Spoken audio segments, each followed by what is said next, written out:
বিশ্বের যে কোনো প্রান্তে আইফোন নামটা শুনলেই চোখের সামনে ভেসে ওঠে আভিজাত্য আর প্রযুক্তির এক নিখুঁত মেলবন্ধন। প্রতি বছর সেপ্টেম্বরে অ্যাপল যখন তাদের নতুন মডেল ঘোষণা করে, তখন টেক দুনিয়ায় রীতিমতো উৎসব শুরু হয়ে যায়। এবারের মূল আকর্ষণ iPhone 17 pro max orange titanium edition. কিন্তু কখনো কি ভেবেছেন আমাদের হাতের মুঠোয় থাকা এই 1.5 লাখ টাকার ডিভাইসটি ফ্যাক্টরির ভিতরেই কিভাবে জন্ম নেয়? চীনের ফক্সকন বা ভারতের টাটা ইলেকট্রনিক্সের বিশাল সমস্ত ফ্যাক্টরিতে সাধারণ মানুষের প্রবেশ প্রায় নিষিদ্ধ। সেখানে রোবট আর মানুষের এক অবিশ্বাস্য যুগলবন্দিতে তৈরি হয় এই মাস্টারপিস।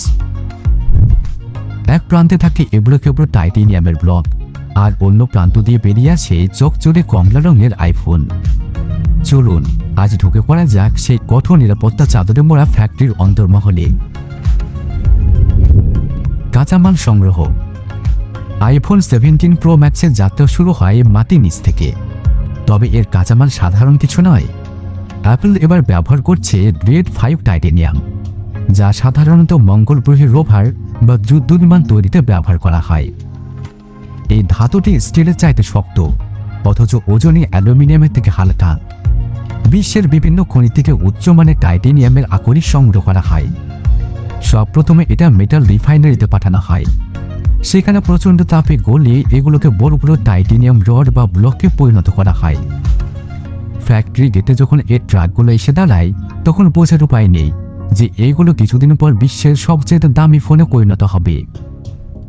ফ্যাক্টরির প্রথম ধাপে এই টাইটেনিয়ামের রডগুলোকে পাঠানো হয় সিএনসি মেশিন ইউনিটের কাছে, যেখানে কম্পিউটার নিয়ন্ত্রিত ড্রিল মেশিনগুলো কাজ করে।